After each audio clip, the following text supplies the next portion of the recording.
Bonjour et bienvenue à tous. Je vous retrouve aujourd'hui pour une nouvelle vidéo sur laquelle on va aborder ensemble, on va essayer de découvrir ensemble le logiciel Maya d'Autodesk qui, je vous le rappelle, est payant, mais que vous pouvez obtenir gratuitement en cliquant sur le lien qui est dessous de la vidéo, dans la description. Vous avez un lien et vous avez une vidéo qui vous explique comment l'obtenir gratuitement et surtout légalement. Et donc je vais vous présenter un peu le logiciel. Ensuite, sur une autre vidéo, je ferai un petit tuto pour vous montrer un peu comment ce qu'on peut faire avec. Et donc c'est la même société que ceux qui ont racheté la licence 3D Studio Max. Donc l'architecture tourne un peu comme 3D Studio Max, même si on a des choses beaucoup plus poussées sur 3D Studio Max que sur Maya. Donc pour moi, Maya c'est un petit logiciel qui est surtout là pour la modélisation plutôt que pour faire tout le reste. Même si on peut faire des choses avec Maya, si on veut vraiment aller un petit peu plus loin, quelque chose de plus poussé, il vaut mieux s'orienter sur 3D Studio Max ou sur Blender, qui sont deux logiciels qui sont vraiment beaucoup plus poussés que Maya. Donc voilà comment se présente Maya.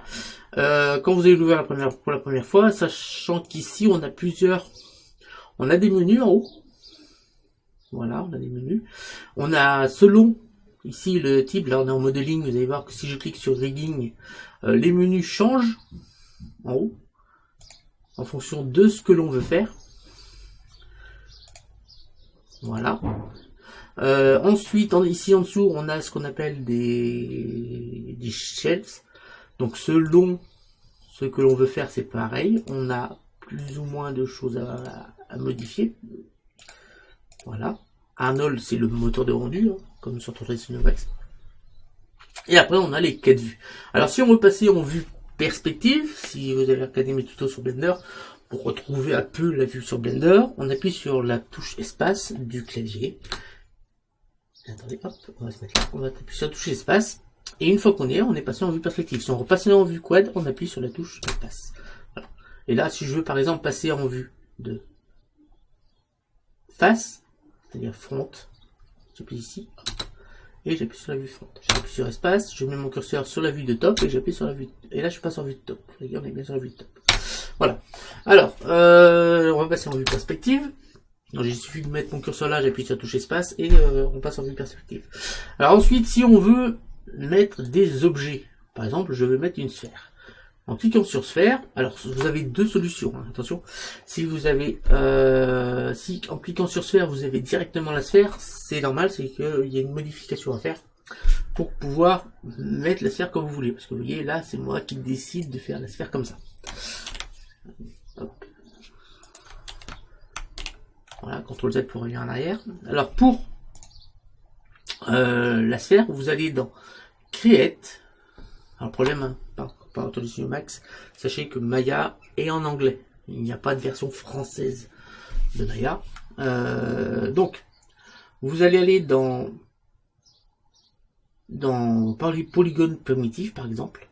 Parce que là, on était dans les polygones. Polygones primitifs, tout en bas, vous avez Interactive création. Donc, si je décoche cette case, si je retourne là, on va voir que ici, cette case est bien décochée. Cette fois, si je clique sur la sphère, elle se crée automatiquement. Vous voyez, c'est la différence. Donc, si vous voulez créer vous-même les objets, il faut que vous cochiez cette case. C'est-à-dire, je répète, vous allez dans Create, Polygone, et là, Interactive Création. On vérifie.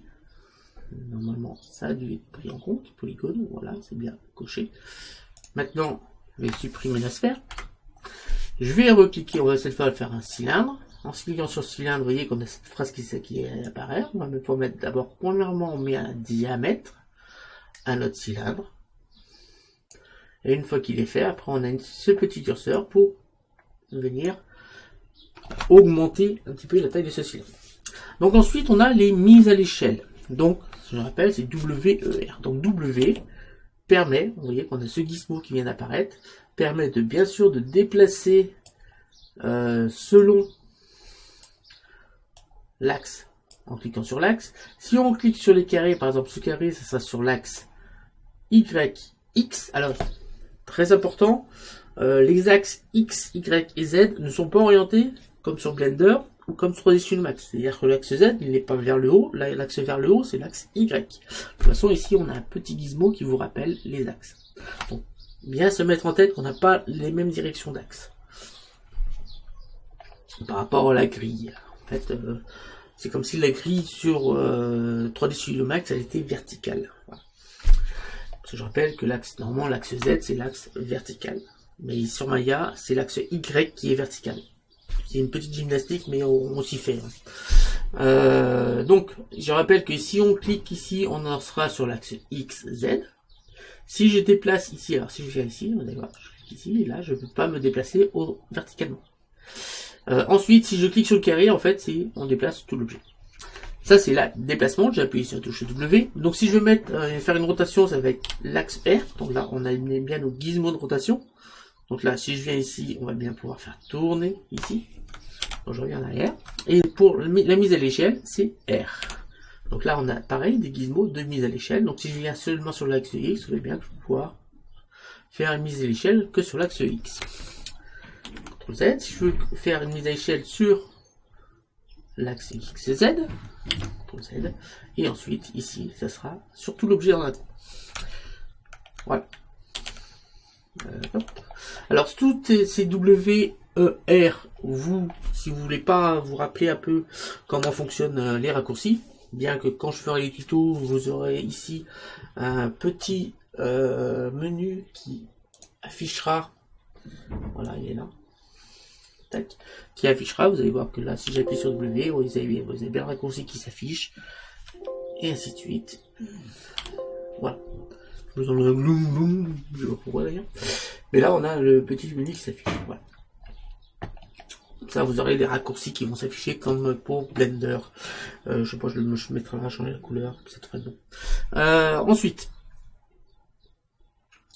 chose importante aussi, comme on peut mettre une mise à l'échelle, là par contre, on peut pas, par exemple, si je veux que le haut de mon cylindre soit plus petit que le bas, si je reste comme ça, je ne peux rien faire. Là, je ne peux que faire, par exemple, si je veux diminuer le diamètre, là je peux diminuer le diamètre, mais vous voyez bien que le diamètre du haut sera automatiquement le même que le bas. Donc si on veut changer ça, il va falloir passer sur un autre, on va descendre un petit peu en catégorie.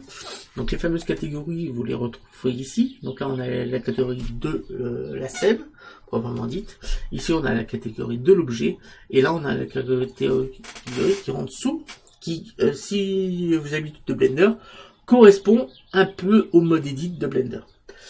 Donc pour y accéder, il y a une façon simple, on fait un clic droit sur l'objet, on a ce menu qui apparaît, et là par exemple on va appeler directement sur les edges, sur les vertex sur les faces, on peut aller vers sur le UV, et après on peut revenir bien sûr on est venu en arrière. Hop, on va revenir là, je vais mettre par exemple edge, donc là c'est sur les arêtes. Si je viens sur le vertex, on va voir que ici on a bien nos vertex, les petits points de vertex qui sont arrivés.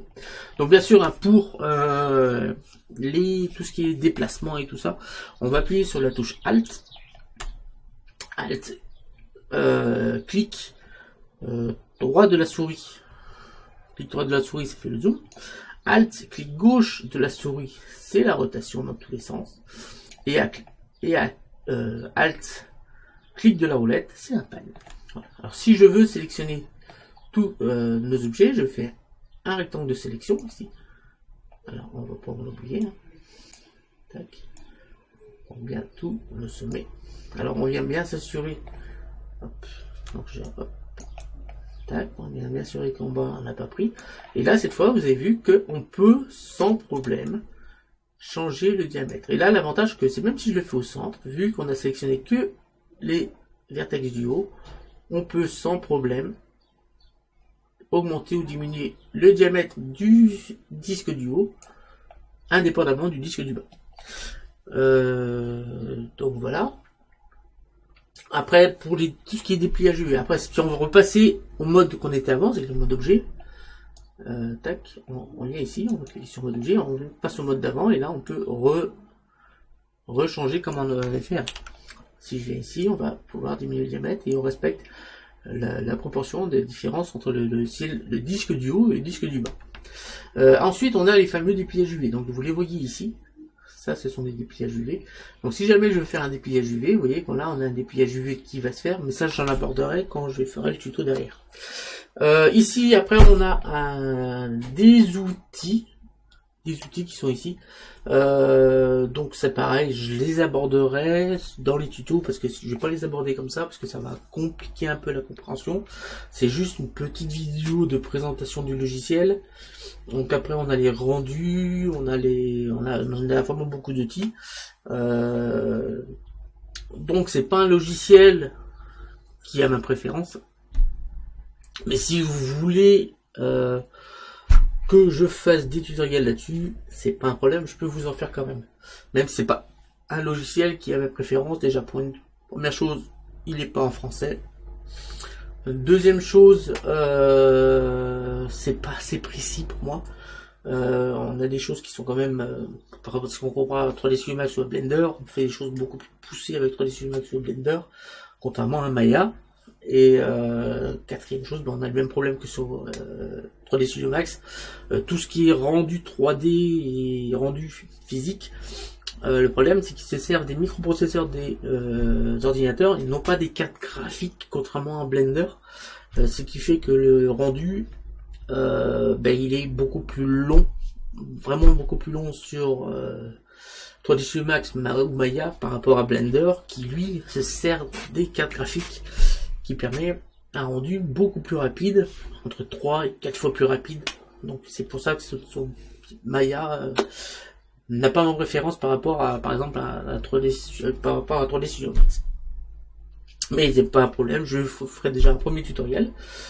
J'ai déjà préparé, ça sera la modélisation de la ventouse des lapins crétins. Je ferai ça avec Maya. Je vous montrerai comment faire ça avec Maya. Donc ce sera pas aujourd'hui, hein, ce sera prochainement. Et voilà, c'est tout ce que je voulais vous parler aujourd'hui sur Maya. Donc je rappelle que si vous voulez le logiciel, que vous ne l'avez pas, faut aller sur Autodesk, mais Autodesk vous verrez que c'est payant. C'est un logiciel payant. Mais il y a une possibilité de l'avoir gratuitement et surtout légalement. Donc vous trouverez ça à la fin de la vidéo. Un écran sur lequel vous cliquez, vous aurez la vidéo qui vous permet d'avoir tous les logiciels d'Autodesk d'ailleurs, de manière gratuite. Si vous ne voulez pas aller jusqu'à la fin de la vidéo, vous trouverez dans la description de celle-ci le lien de cette même vidéo qui vous permettra d'obtenir le logiciel gratuitement. Voilà, c'est tout ce que je voulais vous dire sur Maya. Je vous remercie de m'avoir suivi. N'hésitez pas à vous abonner, à liker, à partager et à me laisser des commentaires. Je vous remercie à tous de m'avoir suivi. Salut à tous et à bientôt. Ciao.